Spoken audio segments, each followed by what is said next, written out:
안녕하십니까. 제약바이오 말씀드리겠습니다. 저희 하반기 전망 좀 전체적인 내용을 보게 되면 저희 제약바이오 섹터가 올해 상반기 전체적으로 부진했습니다. 그 이유를 보게 되면 아무래도 기술 이전 실적 감소가 가장 큰 요인이라고 볼 수 있고요. 이 부분에 대해서는 4분기 정도 되면은 좀 회복할 거다 정도로 봐주시면 좋을 것 같습니다. 그리고 상반기에 계획했던 개발 마일스톤, 학회 데이터 이런 것들도 좀 미뤄지는 분위기가 있었고 그런 것들이 대부분 하반기로 좀 몰렸기 때문에 그런 것과 관련된 호재가 또 몰려서 나올 거다. 그 다음에 저희 주요 바이오텍 수익률 자체가 코스피 지수를 좀 하회하는 상황이었었기 때문에 한번 상승 탄력을 받는다라고 하게 되면 아무래도 전체적으로 포트폴리오가 비워져 있던 곳에 채워진다라고 봤을 때 대형 바이오주 위주로 좀 빠르게 주가 상승이 일어날 거다라고 봐주시면 될 것 같습니다. 저희 미국 금리 시나리오상 봤었을 때는 유가가 안정이 된다라고 하게 되면 10월에 1회 금리 인하 가능성이 있기는 한데요. 만약에 경기 성장이 좀 견조하다라고 하게 되면 장기 금리 하락폭은 좀 제한적입니다. 그래서 단순히 금리에만 좀 이제 의존하기는 어려운 거고요. 저희가 한국 금리보다 미국 금리나 미국 제약바이오 주가 흐름에 좀 더 민감한 경향이 있습니다. 이런 현재 주가 그래프를 좀 보시면 아시겠지만 저희 미국 제약사로 대표되는 PPH, 그다음에 미국 바이오텍으로 대표되는 IBB 지수와 대비해서 저희 코스닥 헬스케어나 코스닥 헬스케어들의 지수를 좀 보게 되면 2025년 하반기부터 전체적으로 언더퍼폼하고 있다고 보실 수 있고요. 이런 그 기조가 나타난 거는 아무래도 실적 부진, 기술 이전이 부족한 이런 경향이 있다라고 보시면 될 것 같고 전체적인 금리 분위기가 그렇게 우호적이지는 않기 때문에 실적으로 입증, 그러니까 기술 이전이나 아니면 개발 마일스톤 등으로 입증하는 부분을 주목해서 보실 수밖에 없다라고 생각해 주시면 될 것 같습니다. 그렇다면 기술 이전과 관련해서 우리 하반기에 기대가 있느냐 이런 것들을 좀 보게 되면 저희 글로벌 빅파마 13개를 대상으로 2022년부터 분기별 기술 이전 건수를 보게 되면 대체적으로 4분기 때는 급등을 하는 경향이 있고요. 2025년 4분기는 좀 특이하게 급등을 하지는 않았지만 그게 마치 2월 돼서 몰아지듯 2026년 1분기에 급등하는 분위기가 있었습니다. 그래서 저희 4분기 때 기존의 트렌드를 따라간다라고 보게 되면 올해 4분기에 기술 이전이 좀 몰아서 일어날 가능성이 높다라고 볼 수 있고요. 그래서 하반기 후반기로 갈수록 그런 기술 이전 모멘텀에 따른 주가 회복성 가능성은 열어두고 보셔야겠습니다.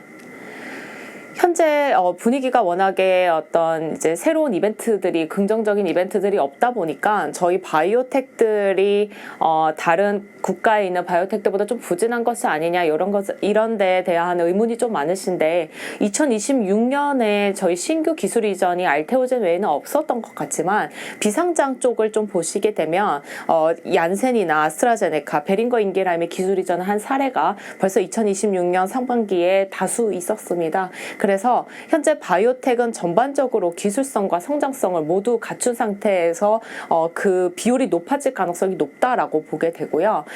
그래서 코스닥 바이오텍의 품질은 전반적으로 개선되는 방향이다라고 해서 중장기적인 관점으로 기업들을 바라봐 주시면 좋을 것 같습니다. 그래서 그러면 현재 상장한 종목들 안에서는 어떤 종목들을 좀 골라야 되냐 이 부분에 대해서도 굉장히 고민들이 많으실 텐데 저희 제약바이오 섹터에 관심이 돌아오면 그러니까 소외되어 있던 섹터에 관심이 돌아올 때 어떤 기업들에 가장 먼저 수급이 차오를 것인가 이 부분을 한번 고민해 보셔야 될 것 같고요. 그렇기 때문에 펀드나 ETF 기관들이 접근할 수 있는 종목들에 집중해 주시면 좋을 것 같습니다. 왜냐하면 현재 거의 기관의 포트폴리오에서 제약바이오 비중이 많이 줄어들어 있는 상태이기 때문에 새로 신규 수급이 들어온다라고 하면 아무래도 시총이 큰 종목들을 먼저 채울 수밖에 없기 때문인데요. 그래서 단기 낙폭이 큰 것보다는 시가총액 상위 대형 바이오주들 중에서 이벤트들을 좀 따라가 주시면 좋을 것 같고 저희 일단은 학회 일정들을 좀 보시게 되면 메인 학회들은 대부분 5월, 6월에 끝납니다. 그리고 7, 8월을 좀 쉬고 9월 WCLC에서부터 좀 시작한다. 이런 부분을 좀 집중해서 보시면서 매수 시점을 지정해 주시면 좋을 것 같습니다. 그러면 테마단에서는 어떻게 움직일 거냐? 아무래도 제약바이오에 특히 바이오는 테마가 굉장히 중요한 이슈이기 때문인데요. 이런 걸 봤을 때 3월에 저희가 발간했던 리포트에서도 말씀드렸지만 유전자 치료제, 그 다음에 뭐 좀 더 세부적으로 보면은 RNA 치료제인데 이런 치료제들에 대한 관심이 여전히 성장 중에 있다라고 보시면 될 것 같고, 일라이릴리가 가장 공격적으로 기술 이전을 하고 있는 상황이기 때문에 일라이릴리를 비교해서 좀 보시게 되면은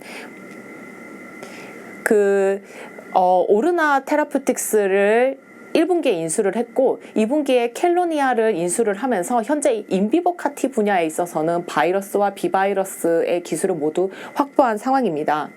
그래서 지금의 노바티스 같은 경우에 좀 보게 되면 렉비오가 성공한 이후로 AOC 플랫폼을 확대를 하면서 현재 파이프라인을 계속 확대하고 있는 분위기다라고 봐주시면 될 것 같고요. 이런 분위기에서 당연히 주요 빅파마들의 신규 모달리티 투자를 확대, 그렇게 하면서 중장기적으로 유전자 치료제를 도입하려는 분위기는 점점 더 강해질 거다라고 전망을 하고 있습니다. 현재 이제 노바티스 같은 경우에 실적단에서 이미 성장 동력으로 자리매김하고 있는 부분을 보실 수 있고요.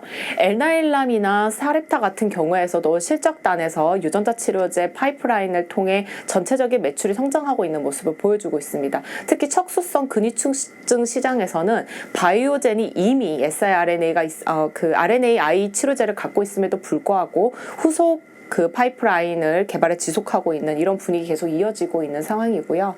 그래서 이런 것들의 새로운 이벤트들 우리가 추적해야 되는 게 우리 국내에서도 관련 종목들이 그때 좀 주가가 오르는 경향이 있기 때문인데, 이런 걸 보게 되면 노바티스가 빅파마 중에서는 가장 많은 중요한 데이터들을 발표합니다. 삼상과 관련된 데이터 뒷생 이 영양증이나 아니면 이제 고지질 단백혈증 이런 것들과 관련된 신규 파이프라인 데이터 임상 3상을 발표하고요. 에로헤드 같은 경우에도 저희들이 관심이 많은 이중 표적 siRNA, CNS 전달 플랫폼, 비만 이런 것들의 데이터를 공개합니다. 이런 기업들의 빅파마들의 움직임에 따라서 국내사에서는 ST팜, 올릭스, ABL 바이오 같은 종목들이 움직일 수 있다. 이런 것까지 같이 감안해 봐주시면 좋을 것 같습니다.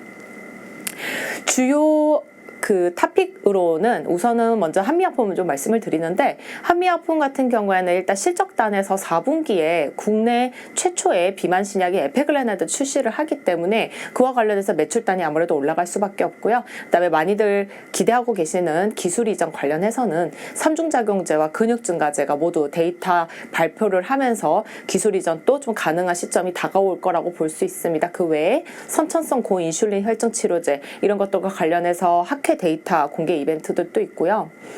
워낙에 비만 치료제 경쟁이 강하다 보니까 여기에서 기술 이전이 가능하겠느냐, 여기에 대해서 많이들 좀 의문스러워 하시는데, 삼중작용제나 근육보존 영약 같은 경우에는 여전히 차별화가 가능한 부분이고, 여기에서 한미약품이 강점을 갖는 게 뭐냐면 개발 속도가 비교적 빠른 편입니다. 그래서 좀 자세한 내용을 리포트를 좀 참고해 주시면 좋을 것 같고, 현재 삼중작용제나 근육보존 물질이 좀 부재한 회사가 어디 있느냐라고 보게 되면 MSD, 그러니까 머크앤코나 로슈, 노보노디스크가 잠재 매수인으로 예측할 수 있는 수준이다 봐주시면 될 것 같고요. 매출 성장과 기술 이전 이벤트를 모두 기대할 수 있기 때문에 탑픽 의견을 계속 유지합니다.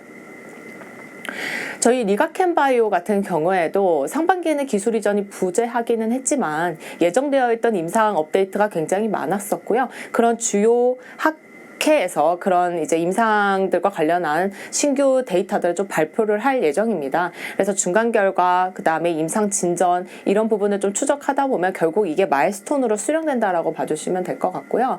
이제 플랫폼에 신규 기술 이전이 없다 보니까 많이들 의문스러워 하시는데, 지금 현재 리가켄바이오 같은 경우에는 올해에만 하더라도 소티오나 익수다와의 공동 연구 개발 결과물로 후보 물질이 도출되고 임상 진입으로 이어지고 있습니다. 그래서 이거 자체가 플랫폼 경쟁력을 입증하고 있다고 봐주시면 될 것 같고요. 게다가 워낙에 타겟이 많아지고 파트너십도 많이 확대되어 있고 임상 데이터도 축적되고 있기 때문에 경우의 수 단에서 리가켄바이오는 신규 기술 이전이 일어날 가능성이 높다라고 봐주실 수 있을 것 같습니다. 그래서 하반기 끝까지 좀 더 한번 기다려 봐주시면 좋을 것 같고요. 알테오젠을 타픽으로 말씀드리는 이유는 아무래도 무효 심판이 종료가 됐기 때문에 완전히 종료된 건 아니지만 남아있는 다른 무효 심판들이 지금 우리가 이미 확인한 무효 심판 결과와 크게 다르지 않을 겁니다. 그래서 사실상 마무리 국면에 들어가고 있기 때문에 이제는 특허 분쟁에선 좀 벗어나서 실적에 좀 더 집중을 해주시면 좋을 것 같고요. 특히나 큐렉스, 그러니까 키트루다 SC 같은 경우에 분기별 매출이 현재는 올라가고 있는 그림이 있고, 이게 이어서 처방수까지 올라가느냐, 요 처방수가 올라가는 시점에 알테오젠을 좀 더 매출 추정치를 높여볼 수 있을 거라고 전망을 하고 있습니다. 그래서 요거 외에 또 하반기에는 인핀지 SC, 듀피젠트 SC, 에너투와 관련되어 있는 마일스톤 유입들, 이런 이벤트들이 있고, 이게 전부 다 실적으로 반영될 것이고요. 무엇보다 신규 기술 이전이 일어난다라고 하게 되면 실적 서프라이즈 가능성도 열어보실 수 있을 것 같습니다.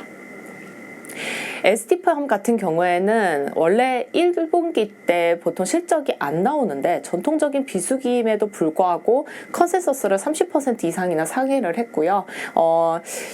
ST팜 같은 경우에는 1분기 실적이 잘 나왔음에도 불구하고 연간으로 봤을 때 2분기는 1분기보다 더 잘 나오고 4분기가 가장 잘 나올 걸로 전망이 되고 있습니다. 현재 보게 되면 올해 수주한 올리고 프로젝트만 1,900억, 스몰몰레큘 수주 잔고만 하더라도 올해 납기분만 580억 정도 되고요. 이 정도면은 스몰몰레큘의 경우에는 작년 대비 2배 수준입니다. 그래서 ST팜은 전체 실적으로 봤을 때 3분기가 좀 낮아질 수는 있겠습니다만 3분기에 이벤트가 워낙 많습니다. 저희 HIV 그 치료제인 파이프라인의 임상 2회 이상 결과가 있고요. 주요 올리고 고객사들의 임상 3상 탑라인 데이터 발표, 이런 이벤트들이 있기 때문에 주가는 계속 좀 견조한 상태로 우상향을 예측해 볼 수 있는 상황이라고 보시면 될 것 같고, 더욱이나 제2올리고동의 페이즈 2 남아있는 부분은 어떻게 사용할 것인가에 대한 이제 많은 시장의 궁금증들이 있었는데, 이게 대형 라인을 구축하는 방향으로 논의되고 있습니다. 만약 정말로 대형 라인을 구축하게 된다라고 하게 되면 당연히 회사 성장성으로 이어봐 주실 수 있기 때문에 긍정적인 이벤트라고 보시면 될 것 같습니다. 다음으로는 관심 종목 2가지 말씀드릴 텐데요. 올릭스와 알지노믹스 좀 말씀을 드리고, 올릭스 같은 경우에는 앞서 계속 말씀을 드렸지만 렉비오나 에나일람을 통해서 이 성장성을 보게 되면 siRNA 시장이 굉장히 빠르게 성장하고 있다. 시장의 인식도도 매우 개선되고 있다라는 걸 보실 수 있고, 게다가 올릭스 같은 경우에는 메쉬, 비만, 탈모, 황반변성과 같은 일반 질환 쪽의 파이프라인을 갖고 있기 때문에 RNA 성장을 하는 이런 시장 흐름에서 직접적인 수혜를 기대해 볼 수 있는 회사입니다. 무엇보다도 릴리랑 협업하고 있는 파이프라인이 하반기에 얼마나 진전되어서 임상 이상이나 이런 임상 단계가 상승하는 이런 걸로 재현이 되느냐, 이런 한번 이런 흥미로운 이벤트들, 이런 것도 기다리고 있고요. 그 다음에 비만 치료제와 관련되어 있는 알크7 비만 데이터들도 오픈할 예정이라고 하니까 기대해 주시면 좋을 것 같습니다.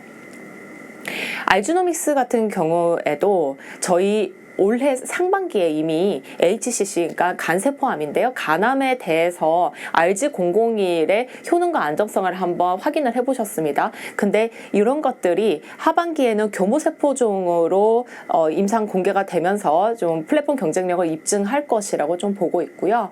현재 알츠하이머나 유전성 망막질환과 관련해서 MTA 계약을 맺고 평가를 진행하고 있기 때문에 이런 것들이 또 본계약으로 전환될 수 있지 않을까, 이런 기대감이 회사에 계속 남아있다라고 봐주시면 될 것 같습니다.